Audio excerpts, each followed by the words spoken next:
Ya keçməzdən əvvəl kanala abunə olmağı və videonu bəyənməyi unutmayın. Fevralın 27-sində Bakıda və Abşeron yarımadasında hava şəraitinin dəyişkən buludlu olacağı, arabir tutulacağı gözlənilir. Bu barədə Yeni Sabaha Milli Hidrometeorologiya Xidmətindən məlumat verilib. Səhər bəzi yerlərdə az çiskinli, axşam isə yağıntılı olacağı, gecəyə doğru intensivləşəcəyi ehtimalı var.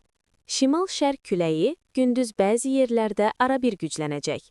Havanın temperaturu gecə 3-5 dərəcə isti, gündüz 6-8 dərəcə isti olacaq. Atmosfer təzyiqi 763 mm civə sütunu təşkil edəcək. Nisbi rütubət 75-85% olacaq. Azərbaycanın rayonlarında hava şəraitinin bəzi yerlərdə arabir yağıntılı olacağı, qar yağacağı gözlənilir.